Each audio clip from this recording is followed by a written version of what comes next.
반갑습니다. 메가스토리 라바입니다. 오늘 여러분들께 소개해드릴 차는 기아 레이 벤 모델인데요. 우선 제가 영상을 찍으면서 인사도 하고 이렇게 음성도 다 저장을 해놨었는데 그 영상 파일이 다 날라갔어요. 그래서 이렇게 음성만 저장을 하고 나머지는 다른 촬영본 영상으로 대체하는 걸로 좀 양해 부탁드릴게요. 그럼 시작할까요?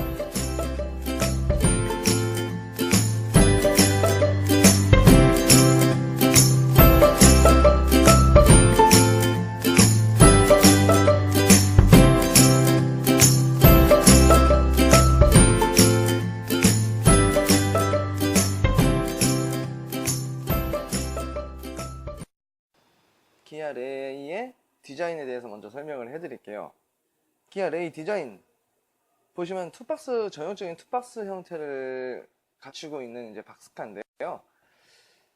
전면 엔진룸을 원박스, 그리고 바디 쪽을 투박스로 부르는데 엔진룸이 거의 차지하는 비중이 상당히 작죠. 거의 20% 정도밖에 차지를 안 하는 것 같고, 그리고 디자인을 보면 되게 네모 반듯한 모습을 많이 띠고 있어요. 이렇게 네모 반듯하고 직각적인 느낌의 차량들이 걸핏 잘못하면 되게 강인하게 보일 수 있고 약간 세 보이는 느낌들이 강하거든요. 되게 무거워 보이고, 그런 점들을 죽이기 위해서 최대한 곡선을 좀 많이 전면에 누려고 했던 것 같은데, 여기 보면은 안개등 부분, 그리고 범퍼 하단 부분, 사이드 미러 부분 등에 이제 타원을 많이 집어넣었지만, 근데 전 모델에 비해서, 전 세대 레이에 비해서 조금 강해진 느낌이 저만 드나요? 약간 강해진 것 같아요. 헤드라이트 부분에도 밑에 캐릭터 라인 같은 걸 좀 집어넣어가지고 아이라인 같이 약간 날카로운 이미지를 준 것 같고, 범퍼 하단 부분, 그리고 라디에이터 그릴이죠. 이제 그릴 부분도 좀 네모 반듯하게 집어넣는 바람에 조금 더 강해진 것 같아요. 저의 개인적으로는 전세대 레이, 전면 디자인은 전세대 레이가 조금 더 저한테는 와닿네요. 그리고 우측면으로 레이의 가장 큰 장점인데요, 비필러가 없어요. 이 비필러가 없다는 건 이제 장점이 되고 단점이 될 수 있는 부분인데, 차량에서는 아무래도 비필러가 없어서 장점으로는 되게 활용도가 높아집니다. 일단 차에 이건 벤 모델이지만 일반 모델에서는 사람이 타고 내릴 때 너무나 편안하고요. 조수석도 그렇고, 조수석도 되게 넓게 사용하는 느낌이 들고 개방감도 좋고, 무얼을 실을 때도 편하고, 그리고 조수석 문도 90도 각도로 쭉 열려요. 이게 되게 정말 좋은 점이거든요. 이걸 사용해 보신 분들은 이렇게 좋을 수가, 이게 편안한 거란 걸 느끼실 수 있으실 거예요. 그래서 비필러가 없어서 이제 단점으로는 주행 성능에서 오는 불안감인데,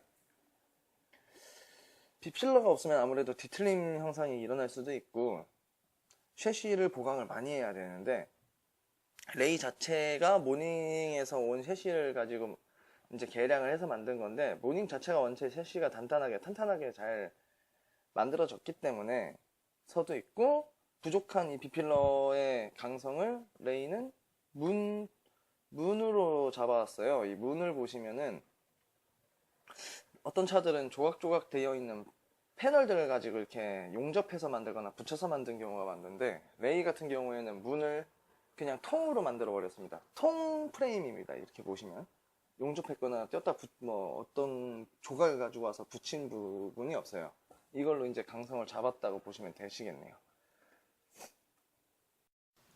다음은 후면 디자인인데요. 후면 디자인은 전면보다는 조금 더 부드러운 느낌이에요. 전면은 약간 감성적인 느낌이 좀 강했고, 좀 라인들이 좀 날카로운 면들도 몇 가지 가지고 있었는데 네모난 디자인들을 있었고, 뒤에는 그래도 최대한 곡선이 좀 더 많이 사용된 부분이에요. 여기 보시면은 캐릭터 파넬도 이렇게 타원을 좀 뽕뽕뽕뽕 집어넣고, 리어 램프도 둥글둥글하게, 여기 보시면 캐릭터 라인들이 둥글둥글하게 들어가 있죠. 안개등도 디자인이 둥글둥글합니다. 그리고 디자인 특징으로는 레이를 너무 이제 레이 자체가 이제 승객석을 넓게 하다 보니까 앞뒤로 쭉쭉 늘렸잖아요. 휠베이스도. 그러다 보니까 그냥 뭔가 단칼로 뒷면이 확 잘린 것 같아요. 거의 일자 느낌이 강합니다. 여기 보시면 훅 하고 뒤에서 충돌을 했을 때는 뒤에 승객은 상당히 좀 위험하지 않을까라는 개인적인 생각을 좀 하게 되는데, 이 점은 뭐 충돌 안정성은 그래도 정면하고 측면을 가장 많이 보기 때문에 뭐, 그리고 국내 규격에 너무 맞춰서 만들어지다 보니까 차량이 뭔가 칼들로 뭐 앞뒤 좌우 전부 다 칼로 잘라낸 듯한 반듯한 느낌들이 있어요. 개인적으로 디자인은 저는 신형보다는 구형을 조금 더 손을 들어주고 싶네요. 다음은 실내 공간. 일단 실내 공간은 그렇게 비싼 차가 아니잖아요. 이게 1200만 원 정도 하는 차인데 재질들을 비싼 거를 넣어달라고 하기는 너무 욕심이고, 플라스틱 재질들이 많이 사용되어 있죠. 여기 보시면은 버튼, 레버, 핸들, 커버, 대시보드 전부 플라스틱입니다. 그리고 디지털 방식이 이렇게 뭐 누르는 디지털 방식은 아니고 공조 장치나 온도 장치 같은 거는 다이얼 방식인데, 저는 개인적으로 다이얼 방식을 선호하는 편이거든요. 그래서 저는 사용 편의성에서는 너무 좋아요. 그리고 이 스트레오 부분 버튼류들도 너무 간결하게 잘 되어 있고 사용성 나쁘지 않고 누르는 촉감 다 좋습니다. 재질이 이제 약간 싼 거라서 그런 거지 다 좋고, 단 좀 완성도가 좀 더 짱짱하게 돼 있었으면 좋겠어요. 이 다이얼 같은 거를 만져보면 흔들흔들 합니다, 이런 거는. 그리고 실제로 이게 빠지는 경우들도 있다고 하더라고요. 제 거는 아직 안 그랬는데 이렇게 빠지는 경우들도 있어요. 제 친구 차도 기아차인데 이 버튼이 다이얼이 빠진 적이 있었어요. 그래서 수리를 한번 들어갔던 적이 있었었고, 핸들 크기 만족하죠? 핸들은 너무 크지 않아서 언뜻 보면은 뭐 핸들도 이뻐요. 이쁘게 디자인되어 있어서 언뜻 보면은 무슨 스포츠카 핸들 약간 느낌도 나고, 핸들 크기도 너무 알맞고, 그리고 뭐 클러스터 시인성 좋고 RPM 속도 게이지 딱딱 잘 나와 있습니다. 트릭 컴퓨터로 보이는 이 자료까지도 전부 잘 보이고요. 일단 시인성이 너무 좋아요. 그리고 전면 유리, 측면 유리, 특히 A필러 이 부분, 사각지대 부분이 거의 없어요. 너무 시인성이 너무 좋습니다. 일단 레이 타시면 아실 거지만 뭐 시인성 부족함 없어요. 사이드 미러, 룸 미러로 보이는 이 뒤에 시야까지도 너무나 완벽합니다. 이거는 뭐 깔래야 깔 수가 없고 100점 만점에 100점이죠. 시인성은. 개인적으로 조금 실내 디자인에서 마음에 안 드는 부분은 핸들하고 기어 레버 위치가 너무 가깝습니다. 이거는 뭐 가까운 게 좋은 것도 맞는데 한 뼘도 안 차이 나요. 거의 반 뼘도 안 돼서 좀 격하게 핸들을 돌리거나, 약간 손이 좀 크신 분들? 이런 분들은 손이 걸리는 경우도 있어요. 요거는 조금만 멀리 떨어졌었으면 좋았을 텐데 라는 이제 개인적으로는 그런 단점을 보이고, 사용성에 있어서는. 그리고 조수석에 보시면 이 공조장치 레버 부분이 약간 대각선으로 뻗쳤잖아요. 여기 이렇게 블록 튀어나오게 됐는데 이 부분이 조수석 탄 사람이 되게 불편하거든요. 이거는 저도 타봤는데 그러니까 조수석 탄 사람은 왼다리죠. 왼다리 무릎이 여기 너무 자주 닿아가지고 너무 아프고 불편합니다. 여기를 이렇게 디자인을 할 거였으면은 여기에 약간 폭신폭신한 재질로 보강을 해주셨었거나, 이거는 그냥 좀 빼주거나 했었어야 되는데 여기 부분은 너무 불편해서 조수석에 탄 사람한테 많이 미안한 부분이 있어요. 레이 타실 때는 많이 나실 거예요. 레이 타시는 차주분들은. 실내 디자인에 있어서는 이제 이 정도 설명해 드리면 될 것 같고, 일단 장점이 또 뭐냐면은 수납 공간, 특히 기본형이라도 여기 선글라스 케이스도 있고, 위에 상부, 특히 위에 상부 수납장을 정말 많이 사용합니다. 저는 이 상부 수납장이 너무 사용하기도 너무 편하고 좋고, 저는 처음에는 이게 왜 달려있나 싶었는데 쓸까 싶었는데 너무 편하고요. 도어 포켓 보시면은 뭐 이렇게 다 막아가지고 핸드폰 놓기도 좋고, 글로브 박스 사용하기 좋고, 그 위에 파여있는 공간, 그리고 운전석 옆에도 약간 파여있는 공간도 있어요. 너무 사용하기 좋습니다. 대시보드 위에 보시면 약간 홈이 또 파여있어요. 그래서 가벼운 물건, 뭐 좀 미끄러지지 않으면서 좀 그런 것들, 아니면 물티슈 이런 거 올려놔서 사용하기 좋습니다. 그리고 벤 이제 트렁크라고 해야 되죠? 뒷좌석은 아니고 트렁크 부분인데, 여기가 이제 조수석과 여기 승객석과 이 뒤에 트렁크 부분이 나뉘어져 있어요. 이런 케이지가 달려 있어가지고 이제 안전성 때문에 그런 건데, 높게 짐을 실으면 이제 운전석으로 넘어오는 걸 방지하기 위해서 있는 것들인데, 개인적으로는 저는 레이를 사실 때는 벤보다는 일반 모델 사는 거를 추천해드려요. 왜냐면 레이 자체가 그냥 시트를 접으면 되게 넓게 트렁크처럼 사용 가능하고, 너무 장점은 이 조수석을 평평하게 피면 또 그 부분까지 짐이 연결돼서 실릴 수가 있거든요. 근데 이 벤 모델 같은 경우는 그런 부분들을 사용할 수 없고, 운전석에 앉아서 좀 장거리를 가거나 하면 뒤에 살짝 뭐 쉬고 싶을 때 누울 수도 있는데 휴게소 들려서 시트가 뒤로 좁혀지지가 않습니다. 그러니까 저는 개인적으로는 벤보다는 일반 모델을 사시는 걸 추천해드려요. 뒤가 되게 넓어 보이는데, 뭐 일단 레인은 접어오면 다 넓습니다. 사이즈로는 가로 1100, 그리고 깊이 1150, 높이 1050 이렇게 나오는 것 같네요. 줄자로 재었을 때 여기가 되게 조금 깊이 파여 있긴 한데, 저는 벤은 마음에 들진 않아요. 일반 모델도 이렇게 접으면은 넓게 사용이 가능하기 때문에, 제 방송을 보시는 분들, 또 레이 벤을 사시려고 하시는 분들도 계실 텐데, 그냥 벤보다는 일반 모델을 사셨으면 좋겠습니다. 실내 디자인은 여기까지 하면 될 것 같네요. 이제 한번 달리면서 주행 성능이 어떤지에 대해 설명을 좀 해드릴 건데, 달리면서 찍었던 영상이 다 날라가가지고 음성으로나마 그때 그 느낌들, 그리고 저는 레이를 많이 탔기 때문에 그 느낌들을 생생하게 다 전달을 좀 해드릴게요, 음성으로.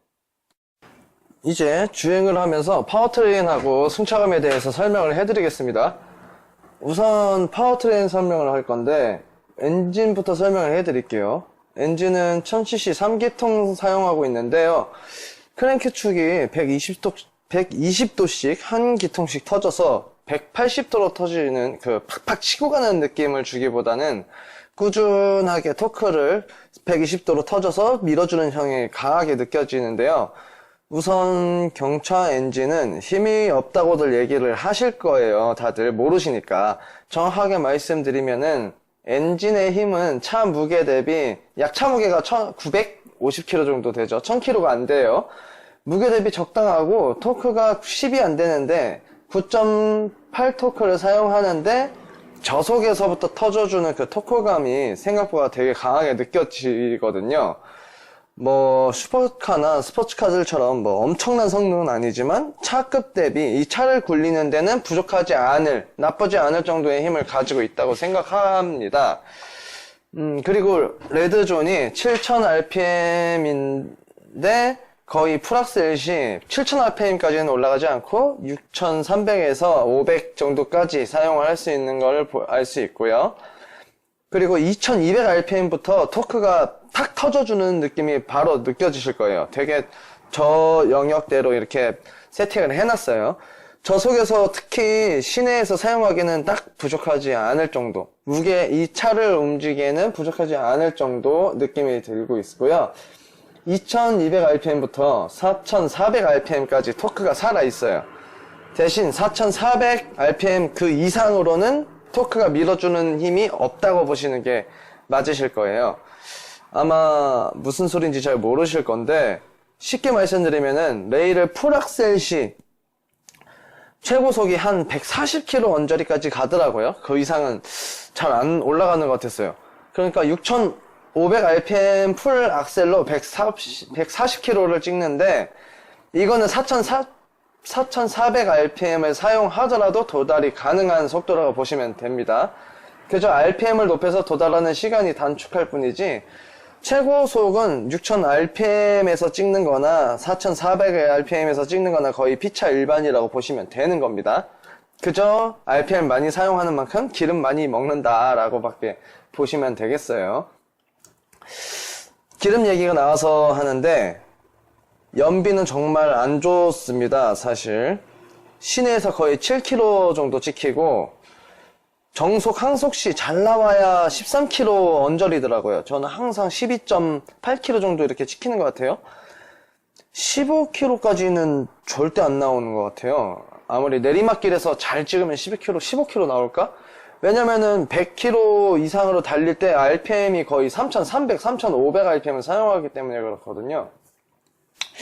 엔진은 연비를 논하고는 그다음 답답함을 느낄 정도는 아닌데, 이제 파워트레인의 단점은 엔진보다는 바로 이 미션하고의 궁합이라고 볼 수 있는데, 미션을 4단 국내 업체 미션을 사용하는 걸로 알고 있어요. 아닐 수도 있지만 이 단수가 낮아서 문제인 것도 있는데, 기어비 세팅력이 너무 안 좋게 되어 있는 것 같습니다. 일단 1단 기어는 거의 사용이 없다고 보시는 게 맞으실 거예요. 거의 시작과 동시에 10km 내외에서 2단으로 넘어갑니다. 그러니까 거의 모든 구간을 2단하고 3단이 전부 다 영역대를 맡아주더라고요. 가속을 해보면 2단이 거의 시작과 한 50km까지 2단으로 가고, 3단으로 거의 110km까지 가속을 담당을 하더라고요. 그 다음에 이제 정속으로 넘어갔을 때, 80km에서도 정속으로 넘어갔을 때나 4단으로 단수가 변속이 되지, 거의 2단하고 3단이 당합니다. 문제는 이 두 단수가 거의 모든 구간을 다 도맡다 보니까 시내 주행에서 잦은 변속을 하게 되면 금방 지쳐가지고 변속이 되게 점점 느려지는 이제 느낌이 오고, 변속 타이밍도 제대로 못 찾는 경우가 자주 있습니다. 언덕 올라갈 때 너무 많은 RPM 구간을 2단이 거의 다 사용하다 보니까 계속 꿀렁거리는 느낌을 받으실 거예요. 그래가지고 제때 변속을 좀 찾아줬으면 하는데, 변속이 거의 이루어지지 않고, 기껏 해봤자 3단으로 넘어가도, 언덕 올라갈 때 3단으로 넘어가도 다시 바로 2단으로 내려주거나 이렇게 기어를 제때 찾아가는 거를 못 봤어요. 그리고 고속주행 시 4단에서 살짝 악셀에 힘을 조금만 주면 바로 3단으로 내려버리고, 그냥 4단으로 가속해도 충분할 내용 같은데도 4단에서 3단으로 내려버립니다. 이런 과정에서 동력 손실이 상당히 많이 이뤄지게 되는 거고, 이거는 바로 연비가 안 좋아지는 단점을 만들게 된다고 생각하거든요. 개인적으로는 변속기를 이제 차후에 또 경차를 만들 건데, 계속 사용할 거라면은 기어비 세팅을 다시 잡아주셨으면 하는 생각이 들고, 아니면 5단 변속기나 요즘에 많이 넘어가는 CVT 무단 변속기로 넘어가줬으면 하는 바람은 있네요. 다음은 이제 승차감을 말씀해 드릴 텐데, 전륜 맥퍼슨, 후륜 토션빔 세팅을 가지고 있어요. 모닝의 세팅을 그대로 가져와서 차가 너무 불안합니다. 모닝보다 약 100kg 정도 무거운 차량인데, 그 무게가 거의 이 위에 많이 솟았잖아요. 레이가 위로 편중이 되다 보니까 댐퍼에서 오는 롤각보다 이 높은 무게 중심에서 오는 관성에 의한 롤이 되게 심하게 오는 점이 있거든요. 전륜은 너무 부드럽게 세팅되어 있고, 후륜을 딱딱하게 세팅되어 있어서 언더 성향을 일어나게 세팅이 된 것 같은데, 이제 여기에서 자주 전복이 이루어지게 되는 거거든요. 레이를 아마 사고 쳐보시면 거의 다 전복되는 이미지를 보시게 되실 거예요. 차가 위쪽이 무거워서 만약 좌회전을 하면 오른쪽 앞바퀴하고 뒷바퀴에 전달되는 무게가 강하게 눌리게 될 텐데, 후륜은 딱딱해서 푸시력이 없어가지고 버티려고 하고, 전류는 부드럽다 보니 댐핑이 꾹 눌리게 돼서 만약 일반적으로 좌회전 시 오른쪽 앞바퀴에 무게가, 일반적인 차가 무게가 6에서 6.4% 정도 힘을 받고 뒷바퀴가 거의 4에서 3.5% 정도의 차량 무게를 견디게 되는데, 레이 같은 경우는 오른쪽 앞바퀴가 7에서 7.5%, 뒷바퀴가 3에서 2.5% 정도 무게를 받다 보니까 거의 모든 무게를 오른쪽 앞바퀴가 받아버리는 거예요. 그러니까 이거에서 차가 넘어가 버리는 거거든요. 아마 코너 조금만 힘주고 돌게 되면은 좌회전 시 이 왼쪽 뒷바퀴가 들리는 현상을 보시거나 느끼실 거고, 이를 모르고 초보자들이 잡아 돌리면은 전복으로 이게 이루어지게 되는 거거든요. 제 개인적으로는 전륜도 차라리 딱딱하게 잡아주고 후륜을 부드럽게 해줬거나 아니면 둘 다 그냥 딱딱하게 좀 잡아줬었어야 하지 않나 싶은데, 모닝 세팅 값을 그대로 가져오는 것도 있었고, 무엇보다 이제 많은 소비자들은 승차감이 부드러운 걸 좋아하시잖아요. 사실 부드러운 게 무조건 좋은 게 아닌데, 이 제조사분들도 아무래도 이제 고객들의 이런 니즈를 만족시키려고 세팅을 하다 보니까 이런 일이 벌어지게 된 게 아닐까 싶습니다. 이래서 이 레이가 전복 사고율이 되게 높다고 보시면 되는 거고, 이를 보완하려면 일반 레이면 사람을 뒤에 좀 많이 태우셔서 무게를 뒤쪽을 좀 잡아주시고, 이런 밴 같은 경우는 뭐 일반 모델도 그렇고요, 짐을 좀 실어서 뒤를 좀 눌러주세요. 이 뒤를 좀 눌러주시면은 전복 사고율도 낮아지고 승차감이 갑자기 좀 좋아지는 현상을 느끼게 되실 거예요. 약 한 150km 정도 제가 쌀가마를 좀 싣고 갔었던 적이 있었는데, 이제 승차감도 이렇게 통통 튀는 것도 없어지고, 코너링 시에 이 불안함도 많이 잡아주거든요. 이런 점이 이제 있고, 차가 일반적으로 비어있을 때는 뒤에 서스펜션이 탄탄한데 댐퍼가 그렇게 비싼 게 들어가지는 않았잖아요. 그래서 이 노면 충격이나 뒤가 이게 퉁퉁 튀기는 느낌은 계속 받으시면서 노면 충격을 이렇게 다 받아지는 게 느껴지실 거예요. 시트고는 워낙 높아서 시야가 좋은 건 맞는데, 운전 시 이 시트가 너무 조금 불편합니다. 사실 뭐 그렇게 좋은 시트가 아닐 테니까 불편하고, 장거리 주행하면 허리가 자주 아파오시는 걸 느끼실 거예요. 그리고 무엇보다 문제는 시트고는 높은데 이 페달 위치가 너무 잘못되어 있는 것 같아요. 이 발에 놓는 위치를 말씀하시는 게 아니라 밟을 때 푸시력을 줄 때 그 각도를 잘못 세팅한 것 같아요. 시트고가 낮아가지고 이렇게 밟을 때 밀어주는 느낌인 게 편한데, 이게 높은데 이 페달이 너무 위에 높게 배치되어 있어가지고 발을 되게 위로 높게 치켜 들어야 되거든요. 이게 그렇게 계속 좀 하다 보니까 종아리 근육이 많이 아파지더라고요. 이 페달도 조금 조정이 필요한 것 같아요. 그러면은 레이의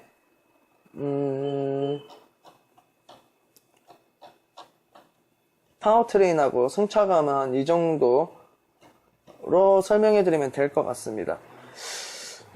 그래서 레이 총평을 하게 되면 개인적으로는 첫 차로 레이를 구매하시려는 분들이 많으실 거예요. 근데 전복률도 있고 해서 저 개인적으로는 초보자분들보다는 운전 좀 하셔가지고 핸들링이 좀 익숙하고, 특히 차가 이렇게 미끄러지고 전복되기 직전에 카운터를 쳐주실 줄 아는 분들이면 추천해 드리고 싶고요. 첫 차로 경차를 사셔야 된다면은 레이보다는 모닝하고 스파크를 훨씬 더 추천을 해드리고 싶습니다. 대신 레이가 이제 너무 제가 깐 것 같은데 장점이 없는 건 아니고, 레이가 시내주행에서 낮은 속도로 많이 이렇게 시내주발로 쫄쫄쫄쫄 다니시기에는 좋아요. 시야고 되게 좋고, 시야가 참 좋고, 특히 서울 골목길에는 사람들이 갑자기 부스부스 튀어나오잖아요. 이 A필러의 이 시야도 너무 좋고, 창문도 다 커가지고 시야가 좋아서 이런 시내에서 주행하기는 좋을 것 같고, 그리고 실내 공간이 매우 넓어요. 동급 대비 거의 역대 최강이라고 보고 싶거든요. 거의 이 뒷좌석도 일반 모델 같은 경우에는 상당히 뒤에 이 슬라이딩이 돼가지고 무릎 공간도 엄청 넓게 나오고요. 밴뿐만 아니더라도 수납 공간이 여기저기 많이 분포되어 있습니다. 이런 거는 진짜 이런 점으로는, 이런 용도로 많이 사용해야 되는 분들께는 추천해드리고 싶고요. 단, 밴 모델보다는 일반 5인승인가요? 요즘 레이가? 4인승 모델로 사시는 걸 꼭 추천해드리고 싶습니다.